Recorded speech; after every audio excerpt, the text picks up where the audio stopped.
Vous écoutez 2D6 Plus Cool, podcast qui propose des enregistrements de parties de jeux de rôle joués en ligne, montés pour votre confort et publiés désormais en parallèle sur YouTube. Nous sommes le 20 février 2018. Voici moyen-métrage Dodécaèdre, La Spada Rossa, une saga de KPDP. Eugénie incarne Vittoria Scorta, Mas, Andrea Estiladra, Johan, Ciro Passeri, même si cela se mue en Sirio au fil de la partie, et Épiphanie siège derrière le paravent.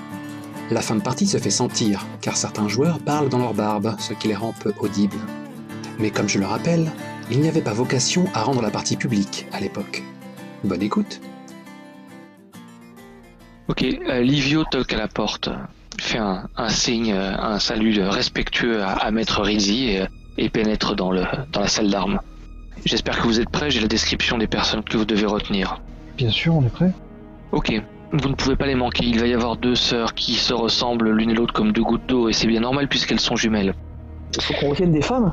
Il y aura ces deux femmes, elles seront accompagnées par deux personnes qui tirent l'épée et qui seront à leur côté pour leur protection. Un grand homme d'un certain âge, belle prestance, et une grande balafre qui lui descend le long de la joue et sur une partie du cou. Et il y aura deux autres personnes avec un hobelin assez maigre, une quarantaine d'années, habillé en bourgeois. Alors les hobelins, c'est les hobbits qui se sont embourgeoisés dans le consulat, je vous le reprécise. Vous pouvez pas le rater, il est vraiment très maigre pour un hobelin. Le deuxième, c'est un type blond avec les cheveux trop longs et les yeux pas sincères, très bleus. Lui est plus quelconque, mais avec la description des autres, vous devriez pouvoir les reconnaître sans trop de problèmes. Qui sont à la chocolaterie, nous on doit attendre dehors et il faut attendre qu'ils sortent, c'est ça? Dans tous les cas, il ne faut pas qu'ils partent de la chocolaterie ou des alentours de la chocolaterie avant 16h30. Et ils font quoi la chocolaterie? C'est une visite? Ils te regardent avec l'air de celui qui ne peut pas vraiment te parler. Des affaires, probablement. D'accord, moi je te pose cette question parce que et s'il faut qu'on soit discret, il faut qu'on ait plus d'informations. Après, on peut aussi être beaucoup moins discret, mais peut-être que ça peut nuire à tes objectifs. La chocolaterie est un lieu... je sais pas si vous avez eu l'occasion d'y aller. Ça s'est ouvert très récemment et c'est une espèce de grand café sur 2 niveaux en mezzanine avec des bonbons, des meringues et on sert du chocolat dont les fèves ont été récemment découvertes loin dans une autre partie du monde. Je crois que Maria Di Castro m'en a parlé. Mais bon, une chose pour riches. Allons-y mes compagnons. Mais nous avons encore un peu de temps avant l'épisode de la chocolaterie. Si nous voulons avoir quelque chose à raconter à Sanella Baldo d'ici ce soir... Nous ne savons vraiment rien sur ce jeune homme. Nous savons qu'il utilise une doublure. Pardon? Ah oui, mais faut être là aussi, hein. Vous me dites tout, hein, on va pas nous la refaire. Donc, ok. Une doublure? C'est incroyable! Et, alors attends, juste éclaire-moi sur un point. Les militaires, ça transpire pas, mais quand ils boivent trop, ils se lèvent à midi, c'est ça?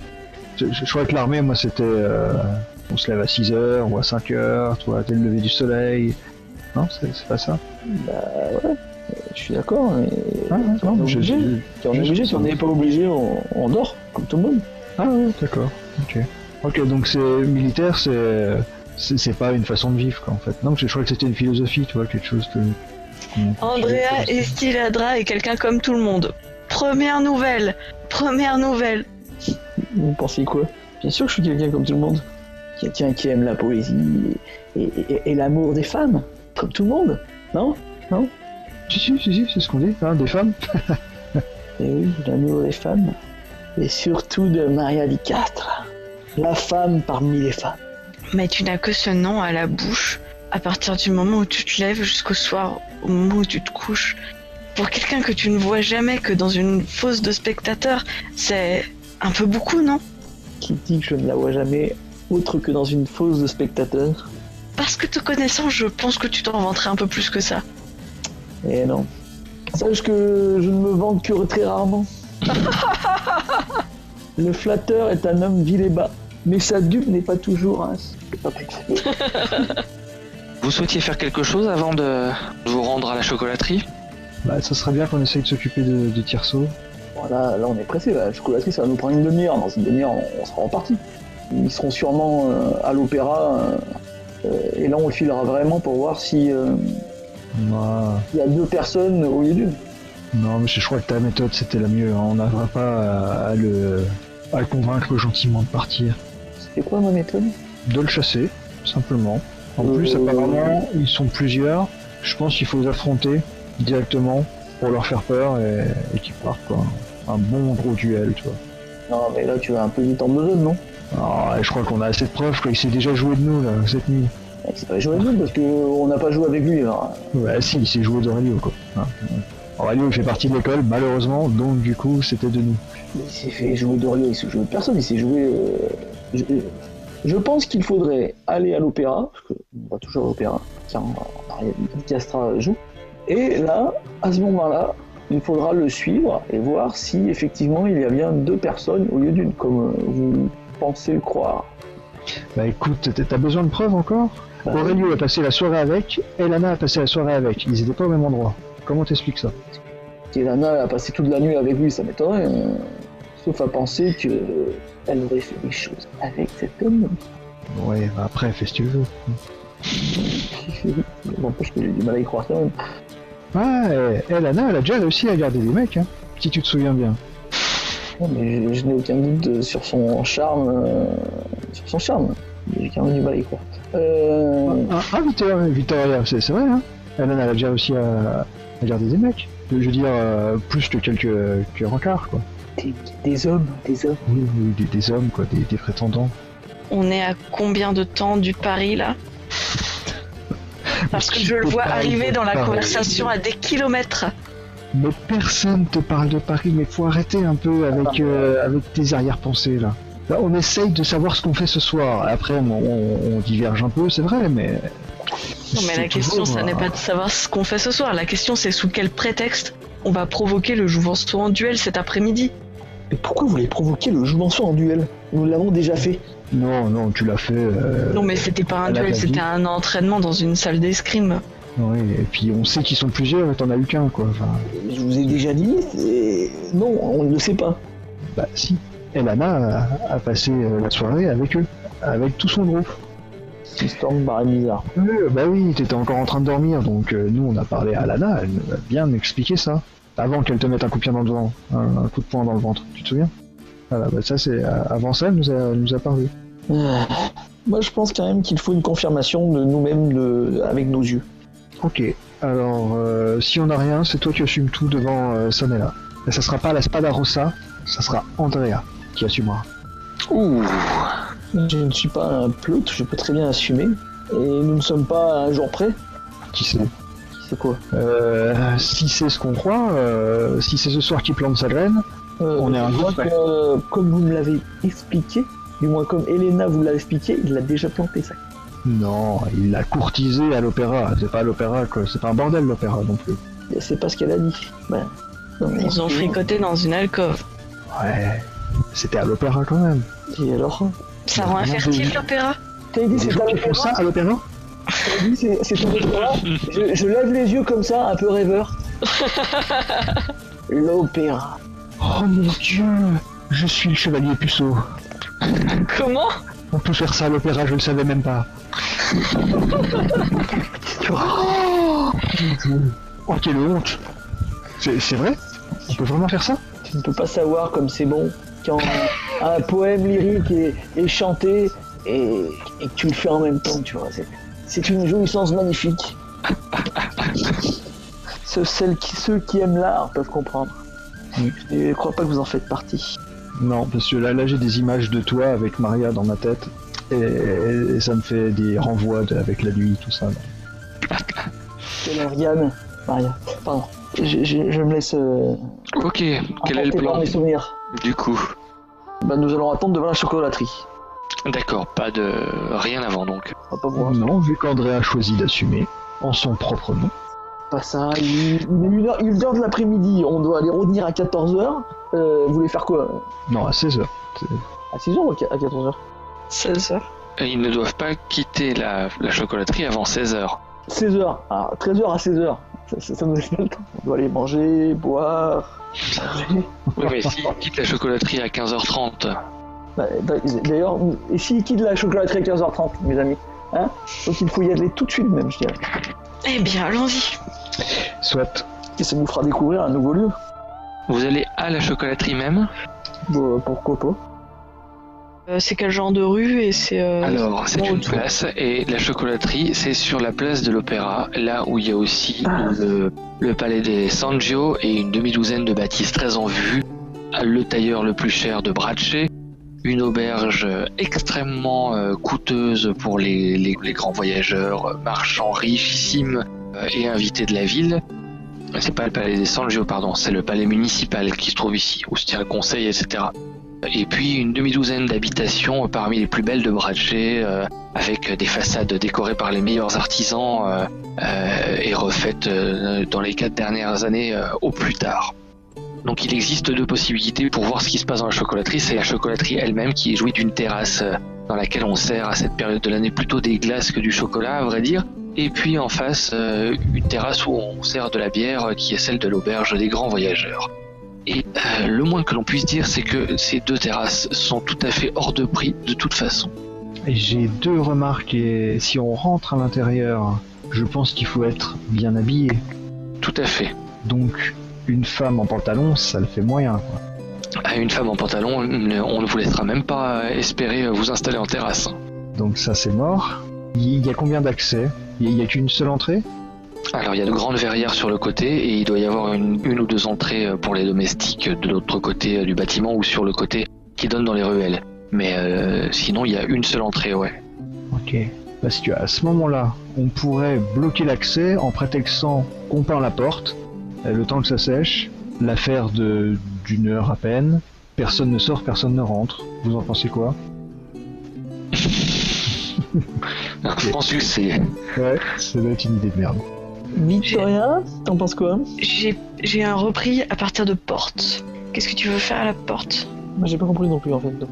Il y a qu'une seule porte principale en fait d'accès. Oui. Donc du coup, faudrait juste bloquer cette porte. Donc on peut prétexter de la peindre. Et du coup, que personne ne rentre, personne ne sort le temps qu'elle sèche. Comme ça, on fait ça en douceur. Nous faire jeter par les propriétaires de l'échoppe. Je subodore. Ah, alors si tu veux qu'on rentre à l'intérieur, il faut que tu mettes une jupe, pas une robe. Et tu ne peux pas, on est d'accord. Qu'est-ce qui vous dit que je ne peux pas? Je remonte dans ma chambre pour aller mettre la robe. Ok, très bien. Un quart d'heure plus tard, elle revient avec une robe dans laquelle elle est assez mal fagotée parce qu'elle n'a pas su l'enfiler, avec les épaules à l'air, et froufrou et la poitrine, disons, amplement révélée. Elle est pas laide, hein, cette robe, mais elle est un peu vulgose quand même. Vous en pensez quoi? Je pense qu'Andrea me doit de l'argent et que t'es magnifique. Donc je sors les quelques sous que je lui dois et je lui tends. Mais c'est sûr, ça te met en valeur. Mais je suis pas sûr que ça soit la bonne tenue pour l'endroit. Comment ça? Mais comme ça on sera incognito. Justement, je suis pas sûr. Mais non, elle pourra toujours passer pour une prostituée qu'on amène ici. Pardon? Arrête, ça ressemble pas trop aux robes que mettait ta mère, là. Ouais, je suis sûr qu'on fera l'effet. D'ailleurs, je pensais pas qu'elle avait autant de poitrine. Aurelio débarque à ce moment-là, devient rouge comme une pivoine et s'enfuit par où il est venu. C'est incroyable, Victoria. C'est que tu serais jolie. Pardon. Mais ça va commencer à devenir vexant. Qu'est-ce que vous lui trouvez à cette robe? Elle est plutôt bien, non? Je tourne sur moi-même pour montrer, quoi. Oui, tu es... comment dire... si tu veux vendre tes charmes au plus au fond, elle est parfaite. Non, mais j'ai l'air vulgaire? T'es pas à la hauteur du standard de la chocolaterie. Mais bon, on va dire que c'est... Moi, je suis pas à la hauteur du standard? Non, mais c'est avec cette robe-là, oui, c'est pas dans le ton, quoi. On va dire que c'est juste pour une demi-heure. Mais un truc qui me gêne, c'est que je sais pas comment accrocher l'épée, en fait. Ah, je crois que l'épée, il va falloir que tu la mettes de côté. Hein. Oui. Ah bon? Ah bah oui, les robes, c'est pas fait pour les épées, tu le sais bien. Est-ce que tu as déjà vu ta mère avec une épée? Non, certes, mais... Ah, quoi qu'un petit poignard, ça pourrait se dissimuler. Ouais, poignard. Là, regarde, juste là, et je montre entre les deux seins. Non, ça va gratter. Ah ouais, ça va peut-être piquer, ouais. Alors, bah, le long de la cuisse, là, tu vois, dans les froufrous, là. Bon... Eh bien, allons-y. Il nous faudra un peu d'argent aussi pour pouvoir payer nos consommations. Eh bien, Sirio. me tourne vers Sirio. Comment ça? Peu d'argent pour payer ma consommation. Et pourquoi vous me regardez? On a tout bu hier soir, tu te souviens pas, Andrea? Comment? Non, je me souviens pas trop dire ça en fait. J'ai quelques trous. Ça m'étonne pas, oui. Oui, donc du coup, faut pas compter sur moi pour ça, enfin... Donc je me tourne vers Victoria. Victoria? Eh bien, non, je n'ai pas plus de ressources que vous, mes amis. Bah non, mais ton père oui. Ouais, enfin d'ici à si elle allait voir son père, les mecs ils sont partis, quoi. Je crois qu'il habite pas loin son père. Ouais, faut négocier. Très bien, allons voir mon père. Ok, vous partez en direction de chez ton père? Oui. Ça marche. Quelle heure il est là? On a le temps encore? Ça va être juste. Alors peut-être qu'il faudrait qu'il y ait un de nous reste ici, qui fasse un peu ce qu'ils peuvent ou qui les surveille pour savoir s'ils sont Bah toujours moi je vais faire la garde et Siro tu amènes Victoria à voir son père. Ok. Donc, Andrea, tu t'installes devant la chocolaterie, mais plutôt debout dans un coin. C'est ça, ouais. Tu fais le mec qui traîne. Ok, aux alentours de 14h, tu vois rentrer dans la chocolaterie les deux jeunes filles dont on t'a parlé. C'est assez étonnant. Tu leur donnerais pas plus d'une vingtaine d'années. Elles sont extrêmement pâles, extrêmement blondes et elles ont des robes très blanches, ce qui fait une espèce d'impression bizarre de monocolore, on va dire. Et elles sont accompagnées par un grand type de 2 mètres, effectivement, que tu reconnais, un ancien militaire, un héros de guerre de Brachet qui s'appelle le capitaine Cortesi. Et tu sais que ce type-là, on dit qu'il est venu à bout d'un démon avec sa seule rapière. Alors est-ce au sens figuré ou au sens réel démon, les avis divergent, mais en tous les cas, tout le monde s'accorde à dire qu'il a mis au sol un balèze, on va dire. Et un quart d'heure plus tard, peut-être, une femme rentre, une trentaine d'années, avec une robe moins impressionnante et bien moins visible que celle des 2 sœurs jumelles, accompagnée des 2 personnes qui correspondraient à la description, un hobelin très maigre, avec une chevelure frisée bouclée, la quarantaine avec un petit gilet de notable et des habits d'une personne convenable mais habituée à aller sur les routes, et un jeune homme assez beau, assez élégant, quoique d'un physique un peu étonnant, très blond, les yeux bleus, presque quelque chose d'elfique, ou alors de ces gens qui vivent au bord de la mer, à source-mer peut-être. Ok. Et tout le monde s'installe, pas en terrasse, mais tu les vois s'installer derrière l'une des fenêtres ouvertes de la chocolaterie. Les 2 jeunes filles, avant que les autres arrivent, ont commandé tout un tas de mignardises qui ont été disposées avec ordre sur la table et sirotent 2 tasses d'un breuvage quelconque. Pendant ce temps, chez les Scorta, comment tu comptes t'y prendre, Vittoria? C'est en journée et aujourd'hui ton père est au palais, siège au palais de justice. Eh ben, je compte aller le voir dans son bureau et lui demander quelques pièces. Donc tu vas au palais de justice attifé comme tu es attifé? Ah oui. Pour prouver à tout le monde que moi aussi je peux passer une journée dans une robe. Ok, d'accord. En tout cas, ce qui est certain, c'est que ton arrivée ne laisse pas les gens indifférents. Tu sens qu'on te regarde différemment. Alors je te laisse seul juge de l'appréciation que tu mets dans cette différence de regard, mais il y a une différence, ça c'est clair et net, quoi. Et tu sens notamment les hommes se retourner sur ton passage. Pour le reste, quand tu demandes à un huissier à être introduit dans le bureau de ton père, il manque de s'étouffer. Il dit mais qui êtes-vous? Eh bien, sa fille, Vittoria Scorta. Il te détaille de la tête aux pieds. Vous êtes la fille du juge? Eh bien oui, enfin. Bien. Bon, cela suffit. C'est une maison digne et c'est la représentation de la justice du consulat ici. Très bien, vous avez raison. Vous savez quoi? Je ne suis pas du tout la fille de mon père. Je suis une jeune chanteuse qui l'a engrossée. Et je viens demander justice et je ferai un scandale. Je ferai un scandale sur les marches même de ce tribunal si jamais je ne suis pas introduite dans son bureau. Car Monsieur Scorta... S'il vous plaît, un peu de discrétion. Ça a attiré quelqu'un dans le bureau. Effectivement, ton père ouvre la porte suite à ton éclat de voix. Père. Il te regarde de la tête aux pieds. Il te prend par l'épaule et il te tire à l'intérieur du bureau. Siro, tu en profites pour passer aussi? Ou tu laisses les retrouvailles se faire en famille? Je sais pas si c'est vraiment ma place là, mais non, je la laisse tranquille toute seule. C'était pour lui. Oh, super, merci camarade. Ok, Vittoria, qu'est-ce que c'est que cet accoutrement? Et pourquoi viens-tu dans cette tenue au tribunal? Et comment ça, cette tenue, j'ai juste mis une robe? Ce n'est pas une robe. Bah, C'est la robe d'une fille légère, ce n'est pas n'importe quelle robe. mais enfin, une robe est une robe. Victoria, c'est dans ces moments-là où je me dis que la présence de ta mère a fait que ton éducation n'a pas pu se passer tout à fait comme elle aurait dû se passer.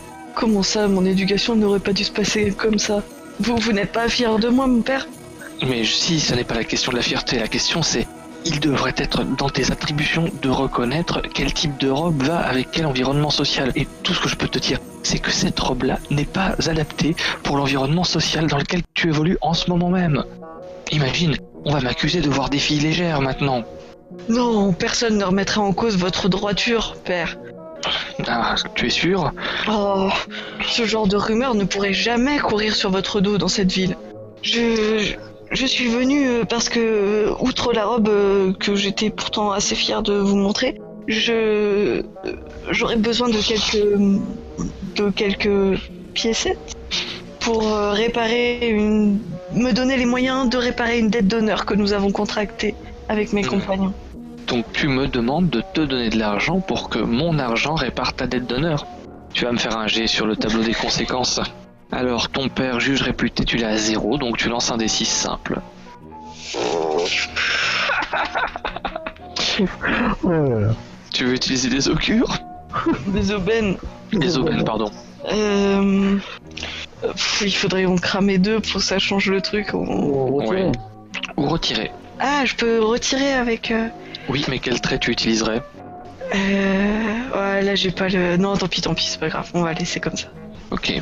Si tu veux t'offrir des robes, si tu veux adopter une tenue plus féminine, je peux te recommander un tailleur.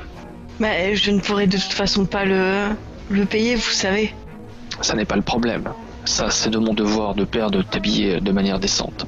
Mais pas d'argent pour les dettes d'honneur aujourd'hui. Et puis, je dois dire que ton frère m'a rapporté quelle mauvaise vie tu avais en ce moment et le mauvais tour que tu l'avais joué, et je ne suis qu'à moitié satisfait de cette situation. Je comprends bien les jeux qui se déroulent entre bandes armées dans notre république, et tant qu'elles ne mettent pas la vie des uns et des autres en danger, comme vous ne le faites pas justement, c'est parfait. Maintenant, tout de même, je trouve que ton frère n'a pas mérité de croupir 15 jours en prison. 15 jours? T'a-t-il dit qu'il avait attrapé... Là, tu sens qu'il se reprend comme s'il venait d'en dire trop. T'a-t-il dit que ses conditions d'emprisonnement avaient été particulièrement douloureuses? Qu'a-t-il subi en prison? Une maladie? Un certain nombre de coups de fouet qui ont infecté son dos. Il a eu du mal à s'en remettre. Heureusement que j'ai de bons contacts avec les apothicaires de la ville et qu'un médecin a vu son cas. Il a pu agir à temps. Il était soumis à de fortes fièvres.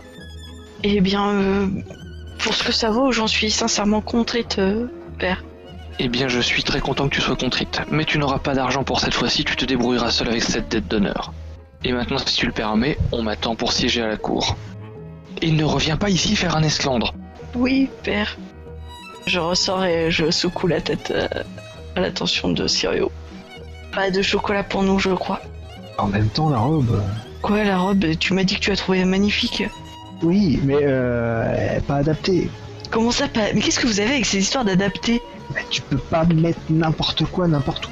Mais c'est pas n'importe quoi, c'est une robe. Une robe, c'est une robe, non? Non, une robe, c'est pas une robe. Tu vois bien qu'elle a un type particulier, cette robe. Comment ça, un type particulier? C'est serré à la taille, il y a un corset dedans et des boutons partout, c'est tout ce que je vois. Non, regarde, on voit toute ta poitrine, là, ça te fait... Mais non, mais mais oui, mais je trouvais que c'était beaucoup aussi, mais c'est comme ça les robes, non? Bah non, pas tout le temps. Puis regarde, là, c'est fendu, on voit toute ta cuisse. Voilà, c'est pas tout le temps comme ça. Eh ben oui, mais c'est plus pratique pour marcher. J'étais obligé de laisser ouvert, parce que sinon ça restreint mes pas. Bah oui, mais les robes, c'est pas fait pour courir. Bon, tout en discutant, on est sortis et on a rejoint. Ok. Alors, l'argent Hmm. Ah, pardon. Non, pas d'argent, désolé. Ça, c'est la robe. Comment ça, c'est la robe? Mais qu'est-ce que vous avez? Quand je n'ai pas de robe, c'est parce que je n'ai pas de robe, et quand j'ai une robe, c'est parce que j'ai une robe. Il aurait mieux fallu que tu n'en mettes pas. Bah elle a pas... oui. Genre, Ou alors une robe adaptée, quoi. Oui. Ça discute poliment à l'intérieur du salon. Au bout d'un moment, le Hobelin sort une bourse qu'il met sur la table, que les deux sœurs ouvrent et commencent à regarder. Elles en tirent une espèce de substance, une épice ou un truc comme ça, qu'elles font s'effriter entre leurs doigts, et là le gobelin prend doucement les mains pour les faire cesser le geste, et remet la chose dans sa bourse, et resserre les liens de la bourse. On sait pas du tout ce que c'est la substance. Tu veux tenter ta chance? T'es loin, hein. Le problème c'est que comme vous n'êtes pas dans une bonne position... Bah, je tente ma chance, hein. Ça va écouter. Ok, t'as un dé de malus. Ah bah dis donc. Je sais ce que c'est la substance. T'hésites pendant un moment, et puis tu mets 10 bonnes minutes à comprendre ce que c'est. Tu plisses les yeux, c'est de la poudre noire. Ça va tout, hein. La poudre noire, c'est extrêmement rare, et c'est quelque chose qui est produite par les gnomes au nord et qui sert à produire des armes à feu. Tu en as entendu parler, t'en as vu une en action une fois. Ça fait un bruit terrible et ça foudroie les gens sur place. J'en ai vu une sur un champ de bataille, donc. Sur un champ de bataille ou ailleurs, c'est à toi de me dire, mais en tout cas... Un champ de bataille, en fait, ouais. Mais tu sais qu'une fois sur deux, ça marche pas et ça provoque des brûlures terribles à ceux qui se servent de ces armes. D'accord, je le garde pour moi. Et à 15h30, marché semble être conclu. Les deux sœurs sortent un papier roulé dans un étui à parchemin qu'elles font viser par les différentes personnes, qui est signé et qui leur est remis, et ainsi qu'une bourse sévèrement garnie. Ils vont partir, qu'est-ce qu'on fait? On prend la porte? Faut les retenir, une demi-heure. Hein. Ils vont pour se lever, ils se rassoient. Vous les voyez, qui recommandent un verre comme pour sceller leur accord. C'est bon, ils ne sont pas encore partis. Ah oui, mais il va falloir qu'on se décide vite fait. Bah, je vais peut-être... Le garde du corps, je le connais. Peut-être s'ils sortent, je pourrais le... Comment dire? Andrea, c'est toi. Maria di Castra vient de te repérer depuis l'entrée de la chocolaterie. Tu as eu un oui, mais à ton jet. Oui, Maria. Je m'approche d'elle, je lui fais un bisou sur la main. Tu fais la plus belle femme de Brace dans ce lieu. Mais qu'est-ce que tu fais là? Tu n'as pas repris ta sale habitude de me suivre partout où je vais. Absolument pas. Et elle te dit ça, en sachant pas quelle réponse lui plairait le plus. Non, la dernière conversation a été claire. Hein. C'est fini, je ne peux pas, tu comprends, je ne peux pas rester avec toi, tu es... Ne me dis pas ça, là. Tu sais bien que l'amour ne se dicte pas. Tu es une vieille rosse, Estiladra, c'est tout ce que tu es, et tu joues avec mon cœur, et je ne supporte pas. En plus, tu allais en voir d'autres. Ce n'est pas vrai. Mais cela ne me dit pas ce que tu fais ici dans la rue aujourd'hui. Tu es sur une de ces missions. Elle prend un air un peu mystérieux. Tout à fait. Et j'aurais peut-être besoin de toi. Est-ce que ça t'intéresserait de m'aider dans ces missions? Une mission importante, j'espère. C'est excitant. Ce n'est pas une rixe entre ruffians, c'est une mission un peu importante. Non, pas du tout. Il faut que tu m'aides. Un jeune homme est arrivé à votre niveau. Je le regarde méchamment. Il te regarde pas toi en fait, il la regarde elle. Maria, il faut que tu m'aides. Madame Di Castra, j'aime beaucoup ce que vous faites. Je vais à toutes vos représentations et j'ai tout écouté religieusement. Je le regarde et je prends mon épée et tu sais, je lève juste le pommeau comme ça. Je crois que vous importunez cette dame. Non, il ne m'importune pas, voyons. Elle met sa paume sur ta poitrine. Qu'est-ce que vous faites les autres pendant ce temps? Parce que là, ils sont en train de faire un numéro au milieu de la rue. Hein. Oui. Moi, j'adore.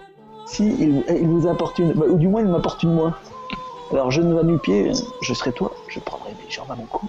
Oh, mais voyons, Andrea, elle pousse la main qui tenait le pommeau de ton épée pour que tu la rengaines comme ça. Oh, enfin... Je la frôle juste pour me donner des frissons.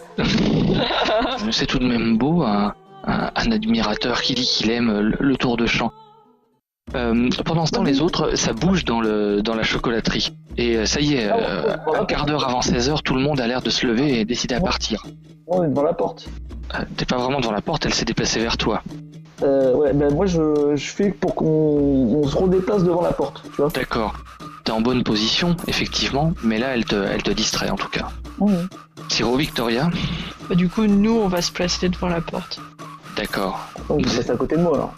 Bah oui, en passant on te bouscule un peu pour faire ça bouge discrètement. Hein.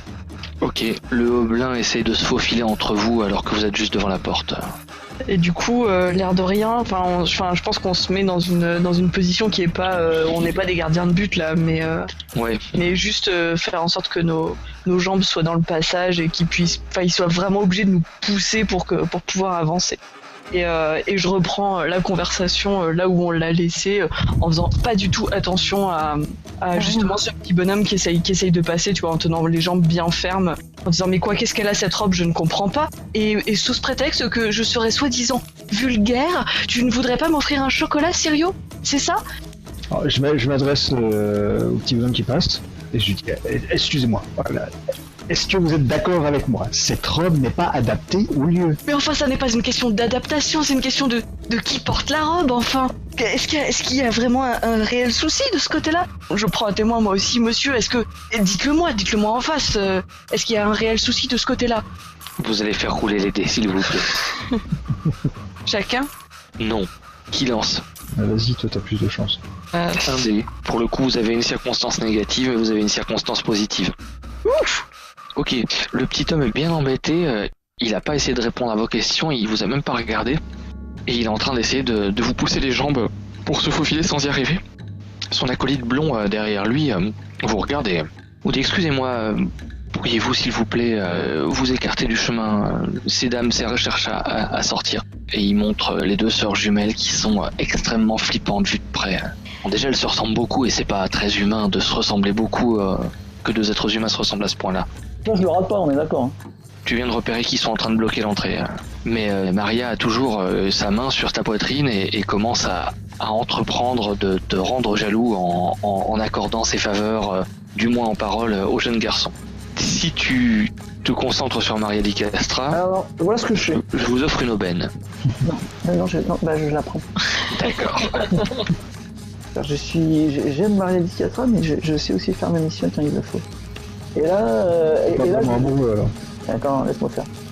Mais d'où tu parles, à Maria Di Castra? Et là, je pousse le gars pour qu'il aille frapper les deux filles. Alors les deux filles sont derrière Siro, Vittoria, le Hoblin et le blond. Hein. Elles sont encore à l'intérieur. D'accord, j'attends qu'elles sortent, et quand elles seront sorties, je le pousse pour que... En fait, que le mec, il se mette dans le tas, quoi, qu'il tombe dans le tas. D'accord, ça marche. Qu'est-ce que vous faites suite à la demande du jeune homme blond? Ah, enfin, monsieur, vous, de par votre apparence, j'imagine que vous faites attention à ce genre de choses.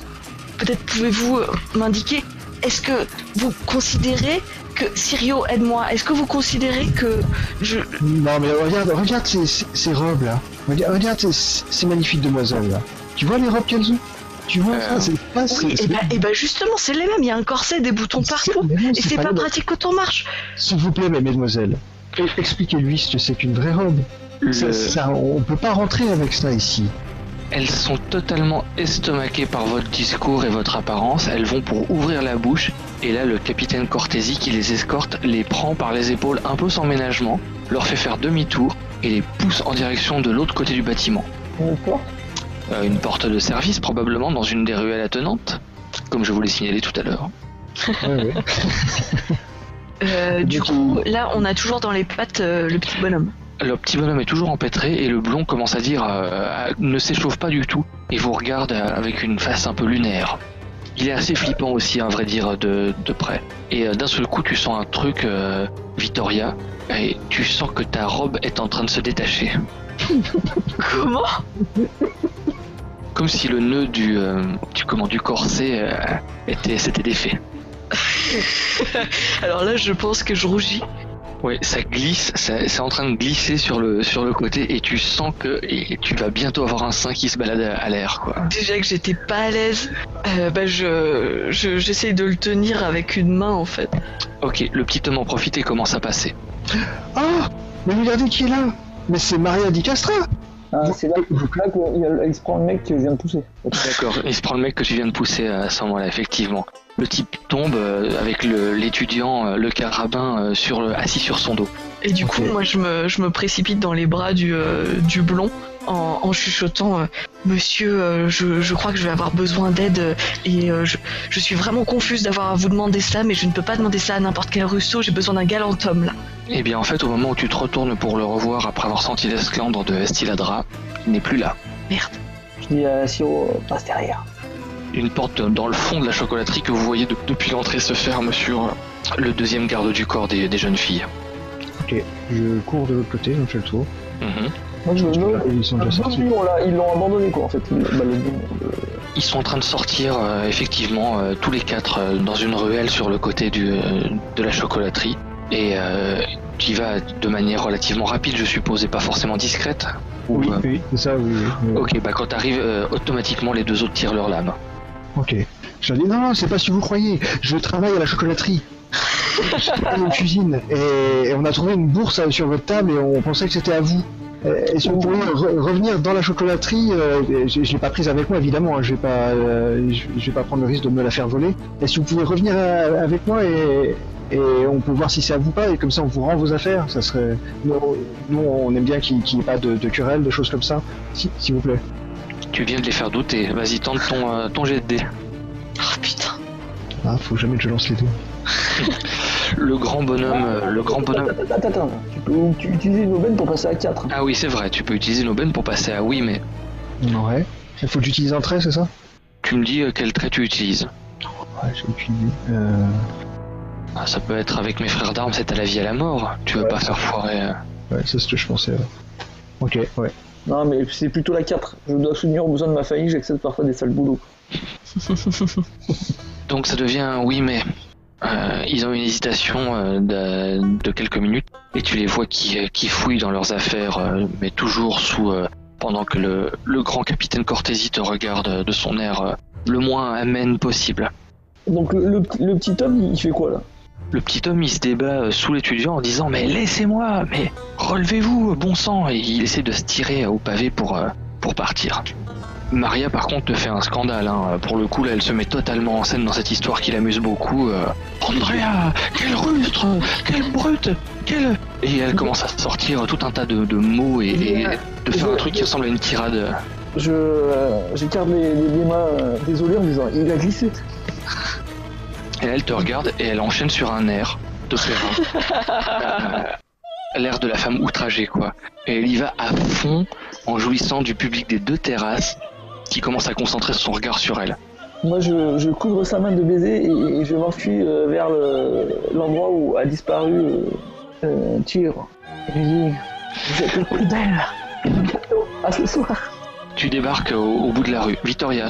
Et du coup, il reste plus que le petit bonhomme là. Ouais. Qui est entremêlé avec le mec qui lui est tombé dessus. Que d'une main, parce que de l'autre, je tiens mon corset. Sous prétexte de les aider, en fait, je les empêche de se relever en étant maladroite, mais à chaque fois qu'il y en a un qui arrive à se démêler de l'autre, je remmêle quoi. Ok, ça marche. Tu vas me faire un jet aussi parce que là t'es quand même dans une situation peu confortable et tu as un dé de malus. Allez, fais-moi plaisir. Hey. Vitesse. Celle-là, c'est incroyable. Bah, j'ai fait 2-1 tout à l'heure, hein, ça compte. Ok, c'est un oui, comment tu t'en sors alors? Tu les maintiens au sol? Oui, mais en fait, c'est sans les maintenir. Le truc, c'est de faire... Oh, mais attendez, je vais vous aider, tenez, tiens, prenez ma main, prenez... Ah non, ça, c'était pas la mienne. Ah, bah, attendez, parce que, regardez, là, ça ne marche pas. Et de tirer une jambe sur laquelle il prenait appui, etc. Enfin, de faire en sorte que ça reste un gros paquet par terre. Ok, du coup, par contre, tu subis l'air de Maria di Castra dans le même temps, qui n'en a pas fini et Andrea paiera pour ça. et qui fait des gestes au public et tout ça. Tout le monde s'est arrêté dans la rue et reçoit le son divin qui sort de la bouche de Maria di Castra pendant que tu t'entraînes ton numéro de vaudeville de ton côté. Son divin, écoute. Andrea paiera pour ça. Comment ça? Grâce à moi, tu... Chiro, tu sens que ton truc va pas durer encore bien longtemps. Ils ont fouillé leurs affaires et effectivement tu vois que c'est l'une des deux jeunes filles qui a la bourse qu'on a fait glisser sur leur table et que du coup ils savent. Le capitaine te glisse. Ça n'est pas à nous. Nous avons tout ce qu'il nous faut. Et c'est à ce moment-là qu'Andrea arrive. Capitaine Cortési, comment allez-vous? Il te jette un regard. Là pour le coup c'est lui qui va faire un jet de dés pour savoir s'il te reconnaît ou pas. Alors, tu as plus en réputation, donc Estiladra. Je suis surpris. Comment un capitaine finit garde du corps Restez en dehors de cela, et ne faites pas ce numéro de mercenaire avec moi. Je ne sais pas pour qui vous travaillez, mais nous allons sortir de cette ruelle tranquillement. Il n'a pas lâché l'arme, et il te regarde très posément comme un adversaire tout à fait valable. Quelle heure est-il? Encore 3 minutes, te dit une petite voix à l'intérieur de toi-même. Putain, elle est bonne ma voix. J'ai fait... mais je ne veux absolument pas me mesurer à un si bon militaire que vous. Alors dégagez le passage et laissez-nous sortir sans histoire. Mais cela fait tellement longtemps que nous nous sommes vus. On pourrait boire un coup ensemble. Vous pourriez nous présenter ces deux jeunes filles. Les deux jeunes filles ont commencé à chuchoter ensemble d'une manière très étrange, comme si elles disaient... Siro, ce que tu remarques, c'est qu'elles disent la même chose au même moment en se regardant l'une l'autre. Comme des vieux frères d'armes, hein, capitaine? Il fait un pas en avant, et c'est pas un pas amical.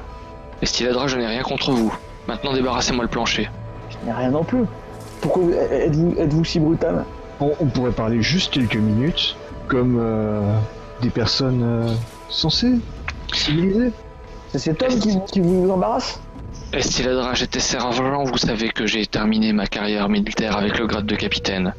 Et il y en a qui ont fini dans la boue pendant que d'autres attrapaient les médailles, effectivement. J'ai largement crapahuté dans la boue, et maintenant, en souvenir du temps où nous étions tous les deux des soldats, et que vous aviez l'habitude de ne pas être insolent envers votre supérieur, je vais vous demander de débarrasser le chemin. Sinon je serai obligé d'avancer sur vous, et tu sens qu'il est très près de ça. Et qu'en même temps, le temps est quasiment écoulé, et qu'à 5 secondes près, tu peux Capitaine, éventuellement... il n'y a plus de supérieur ici. Mais comme j'ai une grande estime pour vous, et comme pour tous les militaires qui ont combattu dans cette sale guerre, je vous laisse passer volontiers. Et je laisse passer si le temps est fini. Donc. Et le temps est écoulé, effectivement. Passe devant vous, tu vois les deux jeunes filles dire quelque chose que tu comprends pas, Siro, quand elles passent à côté de toi. Moi, je m'intéresse pas aux filles. Hein. Quelque chose pas forcément très agréable, probablement une remarque méprisante. Je leur fais un grand sourire. À bientôt. Revenez quand vous voulez, Apache. Je fais une sorte de geste militaire pour dire que je respecte le capitaine. Lui-même te fait un petit signe. Tu conserves son estime malgré le micro-esclandre. Du côté de Vittoria, Quand ça a plus du tout été tenable, je me suis engouffrée dans la chocolaterie pour m'isoler, essayer de remettre la robe pour faire en sorte que ça tienne.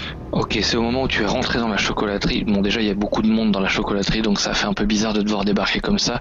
Mais sur le pas de la porte, tu entends un bruit épouvantable, comme une explosion, sauf que Vittoria ne sait pas ce qu'est une explosion, je pense. Ouais, non. Une fenêtre du 2e étage d'un des immeubles attenants à la place vole en éclats, et une silhouette passe au travers. Nous aussi, j'imagine, on a entendu les autres. Vous alliez pour sortir de l'allée, et la silhouette passe par la fenêtre dans un nuage de feu et de fumée. Moi, je sais ce que c'est.